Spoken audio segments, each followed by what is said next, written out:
Banyak mitos tentang operasi angkat rahim atau histerektomi yang salah. Ini dia.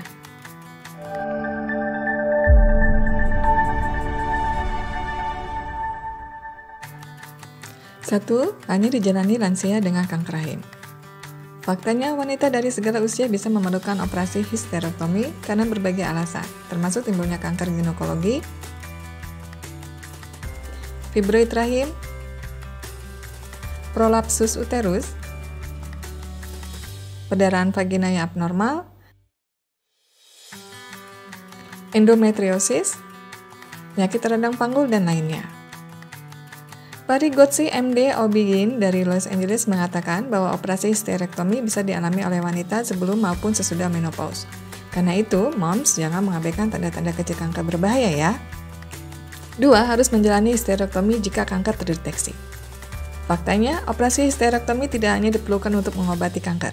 Penyakit non-kanker bisa juga membutuhkan operasi histerektomi sebagai pilihan terakhir setelah pengobatan lainnya tidak berhasil. Menurut Linda Bradley, MD, Wakil Ketua Kebidanan dan Ginekologi di Klinik Cleveland di Ohio, histerektomi adalah satu-satunya pilihan pengobatan wanita dalam kasus kanker serviks, rahim, atau ovarium. Ini adalah mitos histerektomi yang tidak perlu dipercaya sebab Dr. Bradley menyatakan bahwa histerektomi darurat juga mungkin diperlukan jika ada pendarahan atau infeksi rahim yang tidak terkontrol. 3. Rahim akan diangkat selama histerektomi. Sebenarnya ada 3 jenis histerektomi, yakni supraservial, total, dan radikal.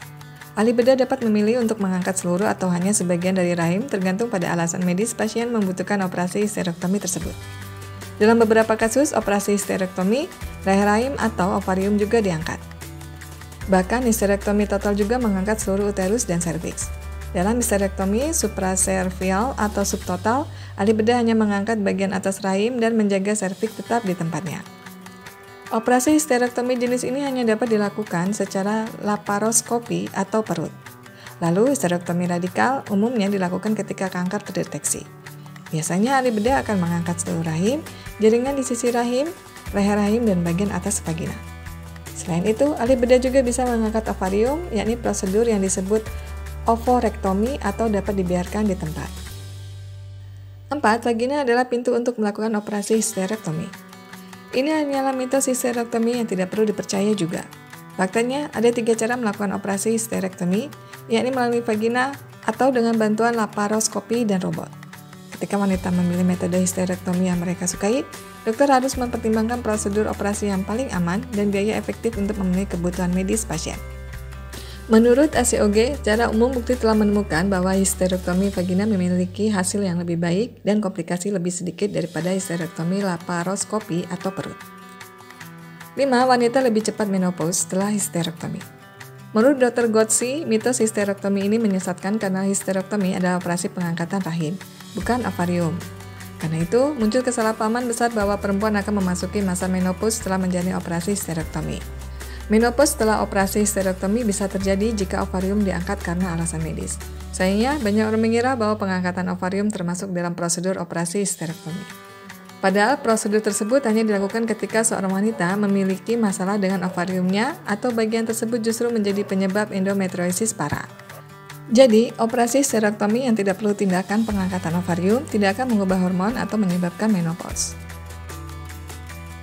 6. Masih bisa hamil setelah operasi histerektomi. Faktanya, seorang wanita tidak bisa hamil lagi setelah operasi histerektomi. Dr. Gotsi mengatakan setelah menjalani histerektomi, wanita tidak akan lagi mengalami menstruasi. Prosedur ini menandakan akhir dari kesuburan. 7. Tidak bisa berhubungan seksual setelah operasi histerektomi. Rentang waktu wanita bisa melakukan hubungan seksual setelah histerektomi tergantung pada jenis operasi histerektomi yang dijalani. Umumnya, 2 hingga 4 minggu pasca operasi wanita boleh saja melakukan hubungan seksual jika dokter mengizinkan, terutama jika leher rahim tidak diangkat bersamaan dengan rahim selama operasi histerektomi. Namun, jika leher rahim diangkat, maka dibutuhkan sekitar 6 minggu untuk pulih sebelum melakukan hubungan seks. Menurut Dr. Thomas, setelah histerektomi, pasien tetap dapat melakukan hubungan intim karena hanya rahim yang diangkat. Vagina masih ada dan moms masih dapat berhubungan intim seperti biasa. Jadi, mitos mengenai histerektomi jangan dipercaya ya bun. Semoga bunda yang harus menjalani histerektomi bisa bangkit dari kesedihan dan bisa menjalani hari lagi dengan langkah ringan.